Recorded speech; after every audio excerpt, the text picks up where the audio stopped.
2026 हे वर्ष मराठी चित्रपटसृष्टीसाठी खूपच चांगलं आहे असं म्हटलं तर चुकीचं ठरणारच नाही.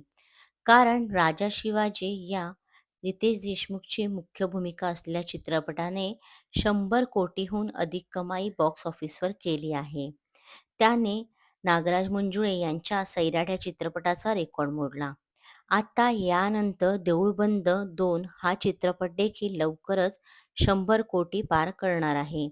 देऊळबंद 2 हा चित्रपट देखील बॉक्स ऑफिसवर चांगलाच हिट ठरला असून या चित्रपटाला प्रेक्षकांचे चांगलेच प्रेम मिळत आहे.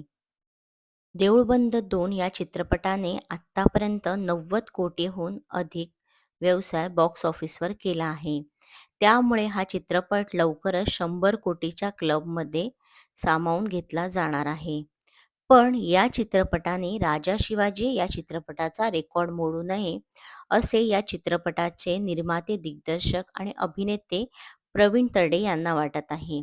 प्रवीण तरडे यांच्या या विधानाची सध्या सोशल मीडियावर चर्चा रंगली आहे. त्यांना राजा शिवाजी या चित्रपटाचा देऊळबंद या चित्रपटाने रेकॉर्ड का मोडू नये, याचे कारण काय आहे याविषयी देखील त्यांनी सांगितले आहे. त्यांनी नुकत्याच झालेल्या एका मुलाखतीत याविषयी सांगितले आहे. त्यांनी या मुलाखतीत सांगितले आहे की माझा सिनेमा कितीही मोठा असला तरीही त्याने राजा शिवाजी या चित्रपटाचा रेकॉर्ड मोडू नये असं मला वाटतंय. कारण तो छत्रपती शिवाजी महाराजांवरचा चित्रपट आहे. आणि त्यातही या चित्रपटाचे निर्माते, दिग्दर्शक रितेश देशमुखने केले आहे. या चित्रपटात मुख्य भूमिका देखील रितेशची आहे. रितेश हा खूप चांगला व्यक्ती आहे. रितेश हा जेनेलिया हे दोघं किती चांगले कपल आहे हे आपल्या सगळ्यांनाच माहिती आहे. या दोघांनी मिळून मराठी माणसाचा झेंडा अटके पार रोवला आहे. या दोघांचं मी खूप कौतुक करतो.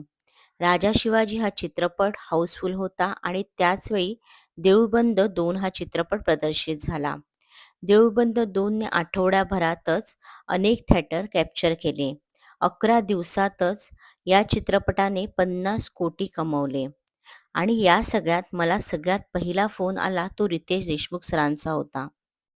प्लॅनेट मराठीशी बोलताना प्रवीण तरडे यांनी सांगितले की रितेश देशमुख सर मला म्हणाले की या चित्रपटासाठी तुझे किती कौतुक करू ते कमीच आहे.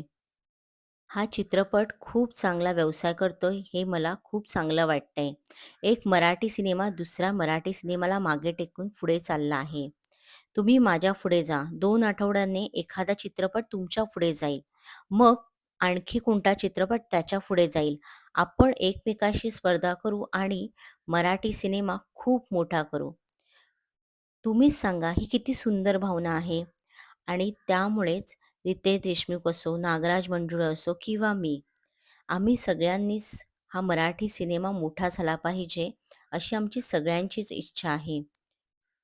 केवळ या सगळ्यात मला एकच गोष्ट सांगायची आहे, की देऊळबंद या सिनेमाला कोणतेही मार्केटिंग टीम मोठी नव्हती. राजा शिवाजी असो, सैराट ह्यांच्यामागे एक चॅनल होतं. आमच्या मागे कोणतंही मोठं चॅनल नसून आम्ही मार्केटिंग केली आणि आम्ही या सगळ्यात यश मिळवलं.